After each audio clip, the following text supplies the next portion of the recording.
A graça e a paz do Senhor Jesus, meus amados irmãos, que o Espírito da verdade esteja sobre nós.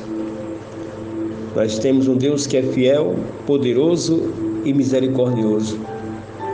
Sabemos que Jesus ele veio morrer por nós, sendo nós ainda pecadores. O Senhor Jesus veio a este mundo e morreu pela humanidade. A humanidade às vezes não dá a mínima para o Senhor, mas Ele tem estendido as suas mãos de graça e de misericórdia. Quem é este? Quem é este Jesus? Quem é Jesus? Ora, nós aprendemos que Ele é poderoso em todo o tempo. Jesus, este nome é tão falado em todo o mundo. Não foi apenas um homem que morreu como um mártir, ou um herói que entrou para a história da humanidade. Ora, meus amados irmãos, afinal de contas, quem é Jesus? E por que outras pessoas, como os apóstolos, deram a sua própria vida para defender as palavras de Jesus Cristo, sendo perseguidas por causa de uma crença, por causa de uma ideia, por causa do exemplo, por causa de sua palavra? O Senhor Jesus foi além. Ele veio à terra para cumprir pessoalmente, isso mesmo, pessoalmente, a missão dada pela graça do Deus eterno para resgatar toda a humanidade de um fim tenebroso. Mas as pessoas até então ignoram a existência, ignora o sacrifício que Ele fez por nós naquela cruz, que resultou, como nós sabemos, a ressurreição e a vitória dele sobre a morte. E Ele continua com a sua bondade e com a sua graça, estendendo a salvação e o plano da salvação para todo ser humano. Olha, a história é verídica, é verdadeira.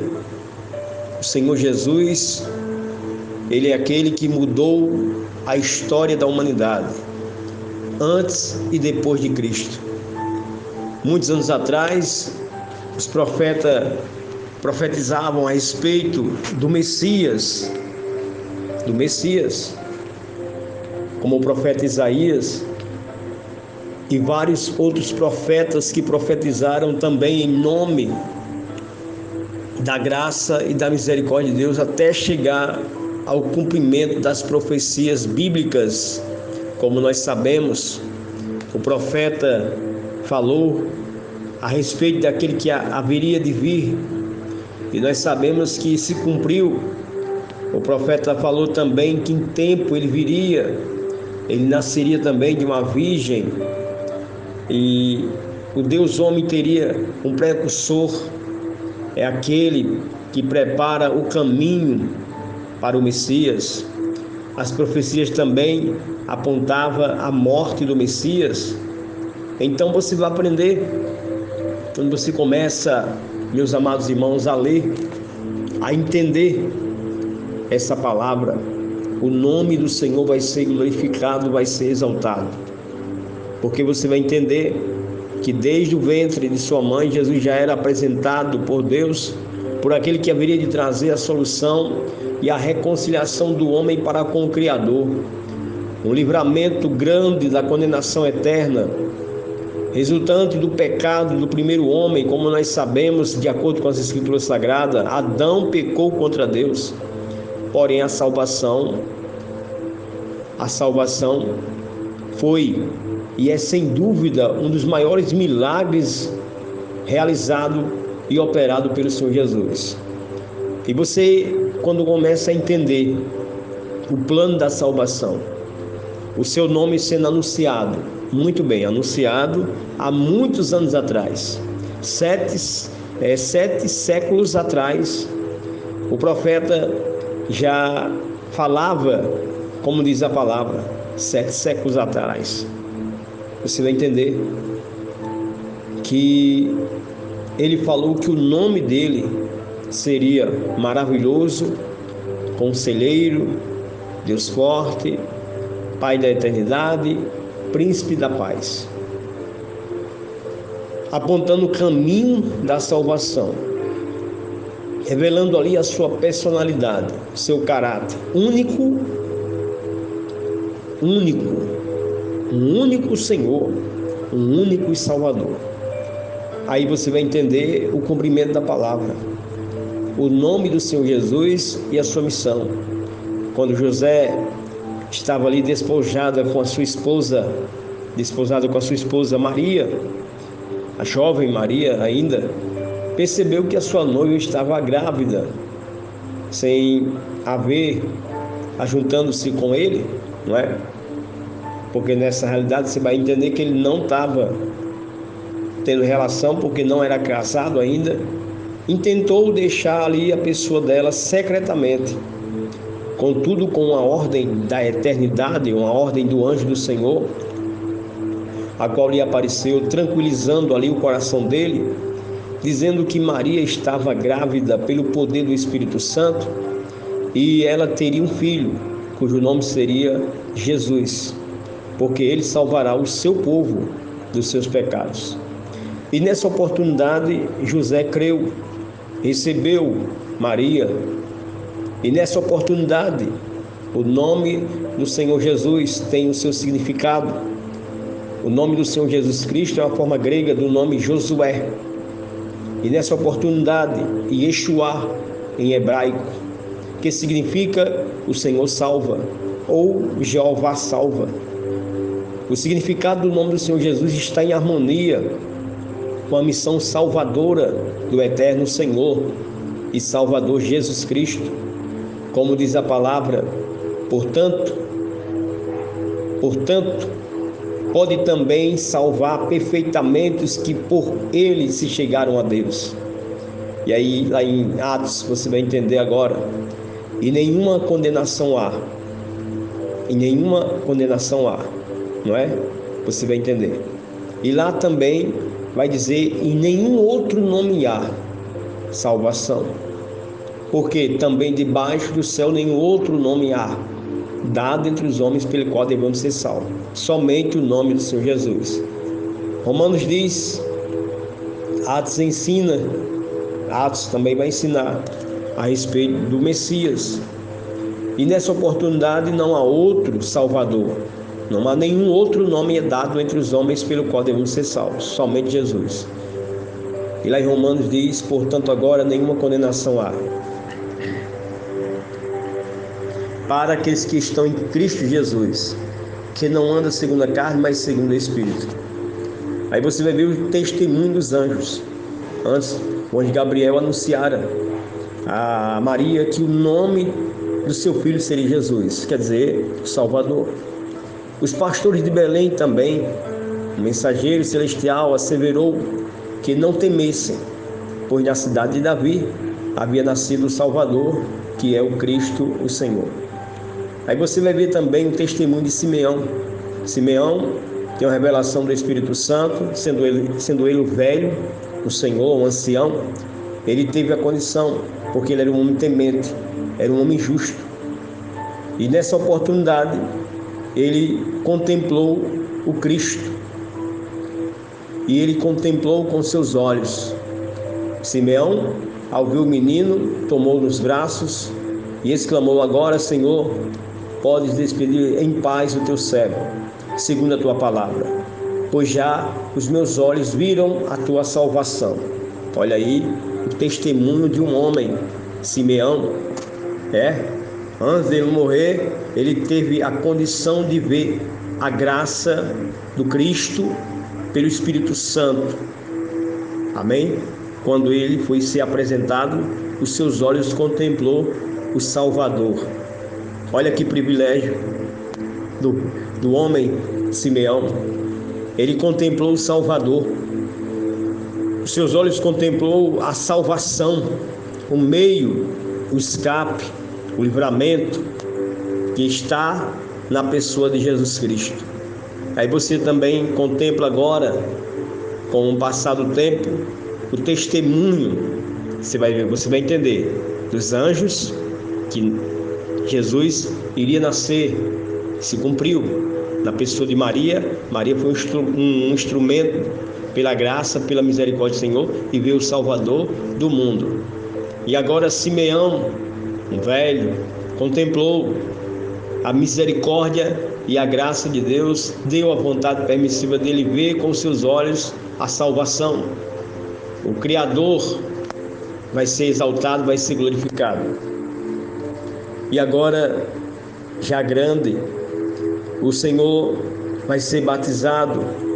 E agora está ali um pregoeiro da verdade, um pregador, um profeta que testificava, dava testemunho da missão do Messias, do Salvador. E nessa oportunidade, como pregador da verdade, João Batista testificou a missão do Senhor Jesus quando ele estava ali exclamando as mensagens lá no Rio Jordão, dizendo: eis o Cordeiro de Deus que tira o pecado do mundo. E ele fez essa revelação pela bondade e pela graça do Senhor Jesus, porque o Espírito Santo estava sobre ele, a bondade de Deus. E João contempla o Espírito Santo descendo de forma corpórea na pessoa de Jesus como pomba, na forma corpórea de uma pomba. E nessa oportunidade,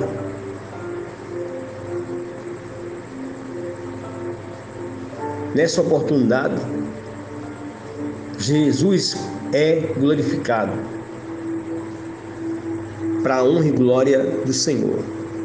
Agora você vai entender que a bondade de Deus é tremenda e é poderosa em todo o tempo. Então o Senhor Jesus é fiel. Ele afirmou que Ele tem o poder para salvar. Se você for olhar o testemunho de Zaqueu, após confessar ali os seus pecados, ele afirmou dizendo que veio salvação, chegou a salvação a esta casa, porque o Filho do Homem veio buscar e salvar os que se havia perdido. E ele também se apresentou ali naquela oportunidade como um bom pastor.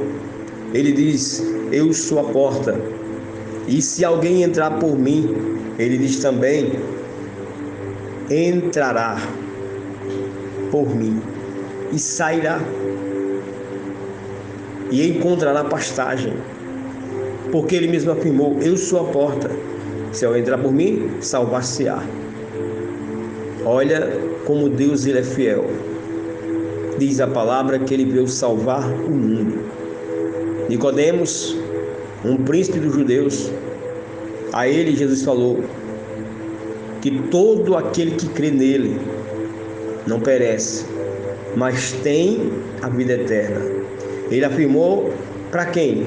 Para aqueles que ouvem as suas palavras e as praticam. Aí você vai entender que a salvação existe. Jesus veio salvar. Ele veio salvar. O Evangelho é as boas novas do Senhor Deus. O Evangelho quer dizer que Deus ele amou o mundo de tal maneira, de tal maneira mesmo, que deu o seu Filho único, unigênito, não é? Seu Filho unigênito, para que todo aquele que nele crê não pereça, mas tenha a vida eterna. Dessa parte Deus prova o seu amor, porque Deus amou o mundo de tal maneira, e a Bíblia diz que Ele prova o seu amor para conosco, sendo nós ainda pecadores. A fé que salva, a fé que liberta, a fé que transforma, não é uma fé meramente intelectual, mas é uma fé viva. É aquela fé que nasce no coração, que é estimulada pelo próprio Espírito Santo, com base na palavra de Deus. Romanos vai ensinar para nós: a fé é pelo ouvir e o ouvir a palavra de Deus. Então o amor de Deus nos leva a ter um encontro verdadeiro, porque o homem está perdido. Então o amor de Deus nos leva a ter um encontro verdadeiro, e a fé leva o homem perdido ao encontro de Deus. Você está entendendo a palavra? A fé leva o homem perdido ao encontro de Deus. A necessidade é do arrependimento. Sim, o arrependimento. Aí você vai entender. É aquela pessoa que se arrepende de seus pecados, tem um sentimento verdadeiro, ele fica triste quando peca contra o Senhor, ele se volta para Deus pedindo a Deus misericórdia, mudança, transformação, porque ele sabe que sem Jesus ele não pode viver, e através do arrependimento para a salvação, não apenas por um impulso meramente humano, mas ele precisa viver a prática e dar a continuidade da vivência como cristão, como pessoa temente a Deus. Para essa nova criatura existir, ele tem que sepultar a velha criatura e, na realidade, entender que quem está em Jesus, nova criatura é. As coisas velhas se passaram, eis que tudo se fez novo. Se alguém quiser vir após mim, ele falou, renuncie a si mesmo, tome sobre si a sua cruz e siga-me. Então aqui está o ponto crítico da conversão de um pecador. A natureza humana contaminada pelo pecado, pela desobediência, pela rebeldia contra o Senhor, ela reluta, ela resiste, ela não dá lugar àquilo que Deus quer fazer ao coração, porque há uma briga, uma contenda, uma discórdia entre a natureza espiritual, não é, e a natureza humana. A natureza de Deus, o Espírito de Deus vai sempre estar combatendo o pecado, e o Espírito verdadeiro, que é o Espírito Santo, vai querer o melhor para você. Ora, é a perseverança, é aquele que persevera até o fim. Persevera até o fim, será salvo. Porque Jesus falou que nesse mundo os discípulos dele, os servos dele, teriam aflições, mas ele disse o quê? Tem de bom ânimo. Ele falou que tivéssemos bom ânimo para vencer o mundo, para vencer a prova, para vencer o pecado, para vencer a luta. Ele nos garante vitória, mas a luta, ela tem que ser combatida através da oração, através do nome do Senhor Jesus. Logicamente que o cristão enfrenta lutas, desafio constante, mas Deus é misericordioso, é maior, e Ele nos dá a condição de vencer. Está escrito, aquele que perseverar até o fim será salvo. E por causa daquela reverência, do temor, do amor que nós temos pelo Senhor Jesus, nós seremos odiados, não é, por causa do nome do Senhor Jesus. Por conta de quê? Da nossa fé. Da fé que você tem na pessoa do Senhor Jesus. Jesus veio salvar? Muito bem, veio salvar. A fé é pessoal. A fé, quando ela é pessoal, você vai entender também que ela é reconhecida. Jesus provou, mostrou para isso. Quando a mulher do fluxo de sangue veio até ele, tocou, diz a palavra que ele falou, tem de bom ânimo, filha, a tua fé te salvou. Quando ele se deparou com um paralítico também, lá de Cafarnaum, ele diz, filho, perdoado estão os teus pecados. Quando uma pecadora vai ungir os seus pés, ele falou, a tua fé te salvou, vai em paz e não peques mais. Olha, a fonte da salvação, da graça, da misericórdia está na pessoa do Senhor Jesus. Pela graça sois salvos, mas a fé é o dom de Deus, é a misericórdia do Senhor, e isso não vem de vós, mas é do Senhor. Então vamos perseverar até o fim e crer que nenhuma condenação há para aqueles que estão em Cristo Jesus. Se nós confessarmos nosso pecado, Ele é fiel e justo para nos perdoar e nos purificar de todo o pecado, de toda a injustiça. Ele pode e tem poder para perdoar. Pai, muito obrigado por essa mensagem da noite. Que o sangue precioso de Jesus nos cubra com a tua graça, com o teu sangue precioso. E aonde existe o mal, de ordem física ou espiritual, venha ser desfeito pelo poder que há no Senhor. E que a mão de Deus, mão essa que tem poder para moldar, para transformar, para libertar, para fazer milagres, venha estar sobre a nossa vida, abrindo porta, quebrando, destruindo toda a ação do mal e nos protegendo com a bondade e com a graça de Deus, repreendendo todo pensamento contrário. Todo pensamento mal vai ser repreendido na autoridade do Senhor, porque Deus tem poder. Uma vez que nós confessamos nosso pecado e deixamos, abandonamos, o Senhor pode nos perdoar, porque a Bíblia diz que o Senhor é grande em misericórdia, grande em perdoar. O Senhor é grande, Pai, o Senhor é poderoso. Então nessa noite eu te peço, nos abençoe com a graça e com a misericórdia do Senhor. que todo mal venha ser desfeito na autoridade do Senhor Jesus, e que a tua graça venha nos alcançar. Em todo o tempo nós precisamos do Senhor, porque nós sabemos que a salvação está na pessoa de Jesus. Então nos ensine a ganhar vidas, nos ensine a ganhar muitas pessoas para o teu reino. Repreenda todo o mal, e que a graça do nosso Senhor e Salvador Jesus Cristo, o amor de Deus e a comunhão do Espírito Santo sejam todos. Amém. Deus abençoe.